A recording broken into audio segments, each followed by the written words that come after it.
Mathematics एक ऐसा subject है जिसे लेकर के हमारे मन में तरह तरह के सवाल आते हैं कि मैथमेटिक्स एक बहुत ही हार्ड सब्जेक्ट है, बहुत ज़्यादा प्रैक्टिस की डिमांड करता है और इसमें पास होना बहुत ज़्यादा मुश्किल होता है।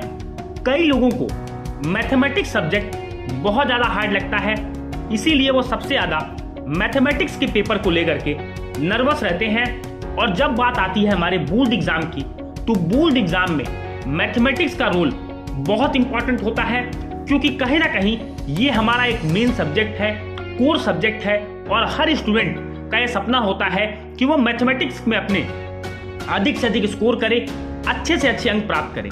लेकिन दोस्तों, मैथमेटिक्स के पेपर में कई सारे ऐसे सवाल होते हैं जो हमें नहीं आते या जिनका आंसर हमें नहीं आता, जिनका मेथड हमें पता नहीं होता, या क्वेश्चन किस तरह से सॉल्व होंगे, कैसे हम इन्हें सॉल्व करें जिसमें हम इनमें भी अधिक से अधिक अंक ले पाएं, अधिक से अधिक अंक प्राप्त कर पाएं।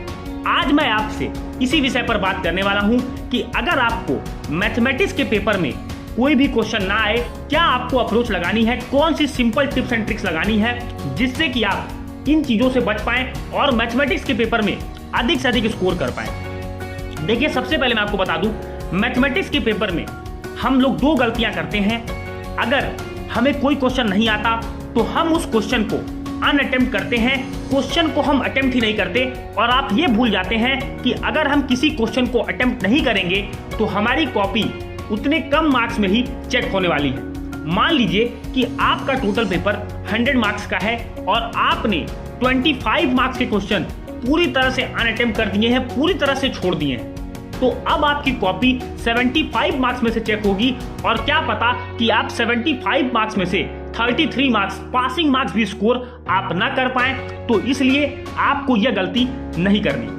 सबसे पहले जान लीजिए कि जब भी बोर्ड एग्जामिनर के पास मार्किंग स्कीम आती है तो उसमें हर स्टेप के आपको नंबर मिलते हैं। इसीलिए आपको कहा जाता है कि बोर्ड एग्जाम में चाहे कुछ भी हो जाए, आप किसी भी क्वेश्चन को अनअटेम्प्ट मत करिए, क्योंकि हर स्टेप पर आपको मार्क्स मिलते हैं। इसीलिए आपको किसी भी क्वेश्चन को आपको छोड़ना नहीं है। जैसे मैं बात करूं कि मान लीजिए कि आपने किसी भी चैप्टर को पढ़ा या कोई भी क्वेश्चन आपको एग्जाम में आ रहा है, जिस क्वेश्चन में आपको ये लगता है कि मुझे इसका उत्तर नहीं आ रहा, मैं इस क्वेश्चन को सॉल्व नहीं कर पाऊंगा, तो सबसे पहले आप देखिए कि आपके क्वेश्चन में क्या चीजें गिवन दी है, क्या आपको फाइंड आउट करना है। और ये आप क्वेश्चन को अगर अच्छे तरीके से रीड करेंगे तो आप ये दो चीजें फाइंड आउट कर लेंगे।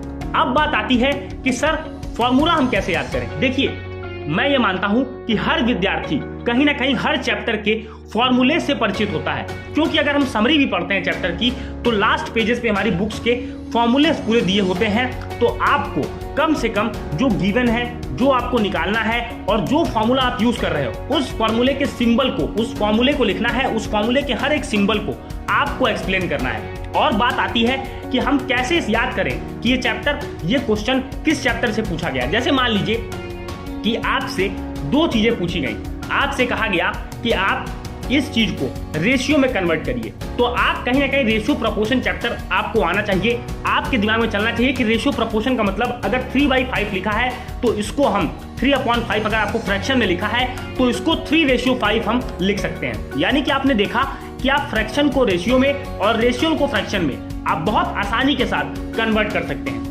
तो आपको देखना यह है कि जब आप किसी फॉर्मूले को अप्लाई कर रहे हैं तो कौन कौन सी चीजें आपको क्वेश्चन में गिवन है, कौन सी चीजें आपको फाइंड आउट करनी है। अगर आप ये चीजें भी करते हैं और अंत में आपका आंसर नहीं आता है, तब भी आपको मार्क्स यहाँ पर जरूर से जरूर मिलते हैं, क्योंकि आपको हर स्टेप पे आपको अंक मिलते हैं। इसीलिए गलती आपको नहीं करनी।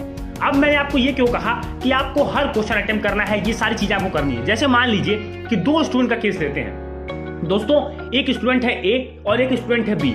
देखिए, जो स्टूडेंट ए है उसके जो मार्क्स हैं, आपको 100 में से 33 मार्क्स चाहिए होते हैं पास होने के लिए।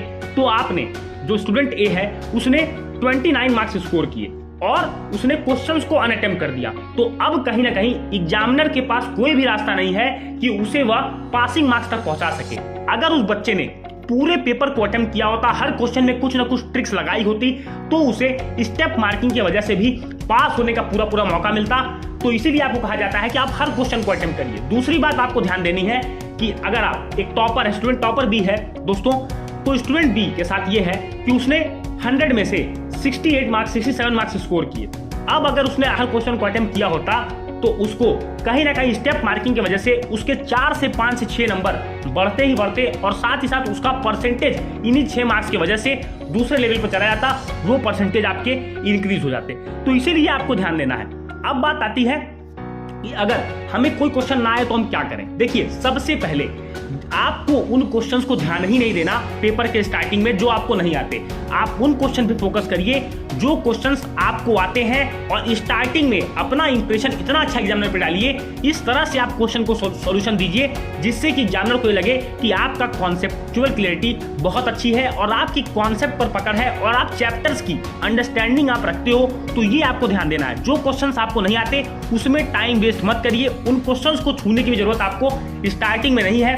मान लीजिए कि आपके पेपर में टोटल 30 क्वेश्चंस हैं और आपको 25 क्वेश्चंस के आंसर बहुत अच्छे तरीके से आ रहे हैं, तो आप पहले उन क्वेश्चंस को अटेम्प्ट करिए और बचे हुए 5 क्वेश्चंस को अब आप बात के लिए रखिए कि इनमें जो चीजें आपने पढ़ी है उन चीजों को आपको अप्लाई करना है। और मैं आपको बता दूं, जैसे आपको कोई क्वेश्चन आप पढ़ रहे हैं, आपको उस क्वेश्चन का चैप्टर याद आ गया कि हाँ ये चैप्टर में मैंने ये क्वेश्चन पढ़ा था, तो आप देखिए कि ऐसा कोई फॉर्मूला आपको याद आ रहा है इंस्टेंट मोमेंट पे जो उस क्वेश्चन में अप्लाई हो सकता है।